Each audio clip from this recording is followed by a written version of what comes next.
high school. What's the most important thing for me to know about you? We're high school sweethearts, actually. Aww.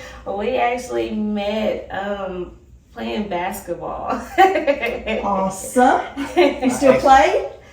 We coach now. Sometimes? We coach, but I gain a lot more weight. So I get tired easily, but yeah, so we volunteer and coach. We have our two youngest, well, actually our three, they all play basketball. So tell me, guys, what made you decide to come to Habitat and apply for homeownership? I knew a little bit about it back some years ago, and I had came to try to apply, but I was told at the time that it was only for Longview residents. So I kind of was just kind of following you guys, and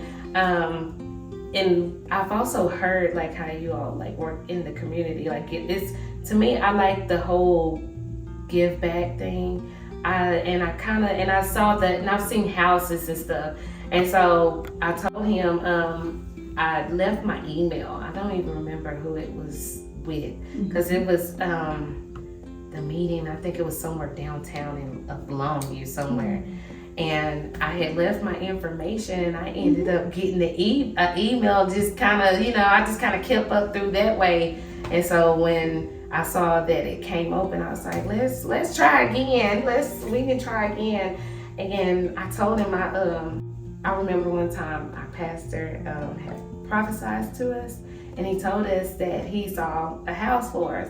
And I told him, you never know, I've always told him, this might be it. This is probably what it is. And so we gave it a try, and that was, I can't remember, I think I might have been about 22 when I came, but when I was told that, but I never. Is that when really, your pastor prophesied for you? He prophesied, I was still in my 20s. I think I was about 26 or 27 when he told us.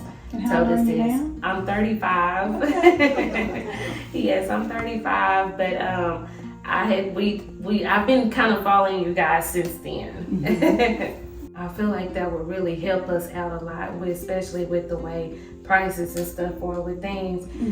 And not only because I wouldn't say that we're just downright in a really bad position, but we're overcrowded, and we have a high schooler.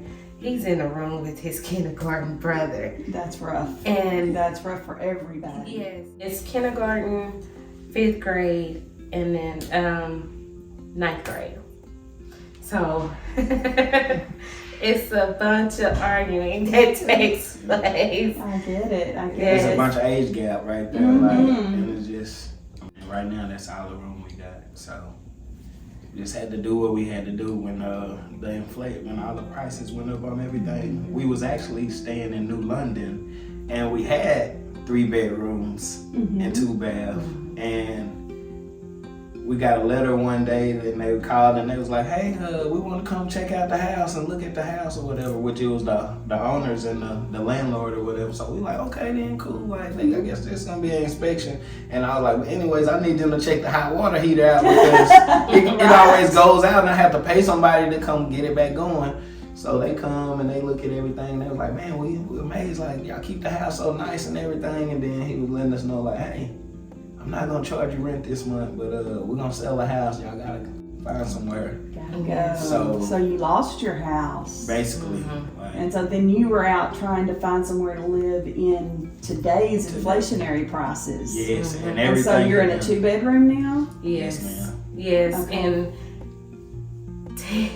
technically, like, because we had to do it with the lease, like, I'm not even supposed to even be there because of the way it's supposed to be 2 to a bedroom. But because I'm mom, they allowed me to go ahead and stay. That's good. And then we didn't have nowhere to Did go. you say where she goes, he goes? Yes, and that's what I was telling the landlord, because they was like, wait a minute, that's too many people. Because when we went, all they had was, we was trying to find a 3-bedroom, and all they had was 2-bedroom. And they was like, we're gonna call you, we're gonna put you on the waiting list, and we're gonna call you. And I was like, ma'am, like, we ain't got nowhere to go. Like, my mama stay in a small house, her mama stay in an apartment. Like, Mhm. I got all of these kids. Like, I said, if you could just get us in it. And then she actually was telling us, like, hey, well, take her off. You know what I'm saying? And we could basically say that, okay, it's you and your son over here, and then 2 kids over here, and we got a dog too. So, if you are chosen, what do you think that's going to do for your life right now, and how will it affect your future and your kids' future? It would actually, I feel like it would actually help us out financially wise, because we'll know that we're not having to deal with a rent increase every year, or having to not be able to, because the apartments that we are in, they're income based. So if he makes more money, the rent goes more up or go up on it, and we can't get stable like that, and that will give us more stability. It's like they punish you for doing better. For doing better. Yes. Yeah, We'll have more stability.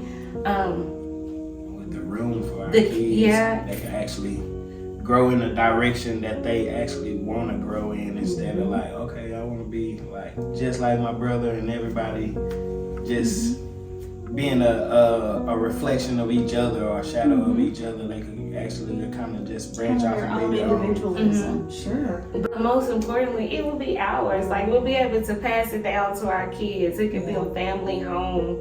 And that's something that I've always wanted, because I come from a poor family and we don't have anything, like anything to pass down. Maybe a couple of pieces of jewelry or something. But as far as like, you know, like a home or land or anything like that, like that's something that I want to be able to know that when I'm gone, that my kids have something that they could, if they need to come home to something, they decide to go off and need to come home, they have something to come home to.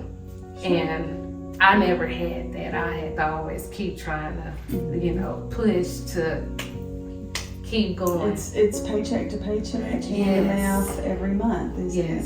I just have one more thing, Cheryl. Oh, okay. So the envelope over there. Okay. Open that and then read it out loud.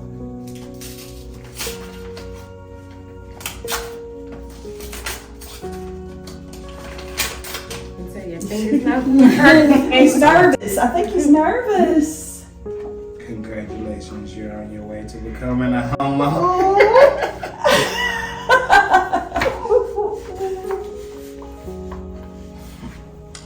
Thank y'all so much.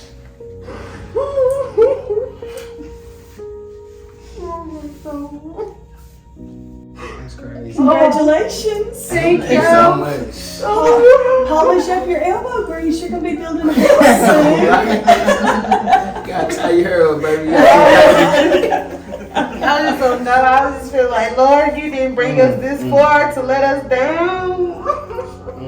Y'all, I woke up last night and I was like, in the middle of the night, I couldn't sleep. And I'm like, Lord, is this something like I need to pray for? Because I was just like, I don't know what it is. And oh, God. Thank you so much. Thank you so much.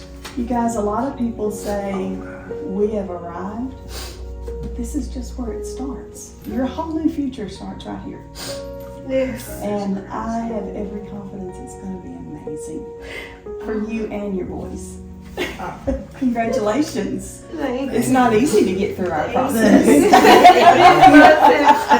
wasn't, because this is like I told you, I broke out in hives because I was just like worried, and I was like, we gotta get everything in, and I just hope, like I just been praying, and I just, oh God, thank you. I don't know, I'm so lost for words. Who's going to be your first call? I don't know, probably our kids. Our kids know. Did they know that you were applying? Yes, they knew. Yeah. We told them, and then like when we hadn't heard anything, like I told my oldest son, I said, well, you know, I said we tried, so we not gonna get our hopes up just in case. And so he was like, oh man, he was like, The only thing that he asked me for, he said, could we please go to Walmart instead of going to Amazon and ordering me some LED lights if we get the house? That's what he asked me. He wanted some lights for his room. Yes. Yeah. Yes, and so I'm gonna take him. I'm gonna tell him to come on. We gonna go to Walmart, go pick out some LED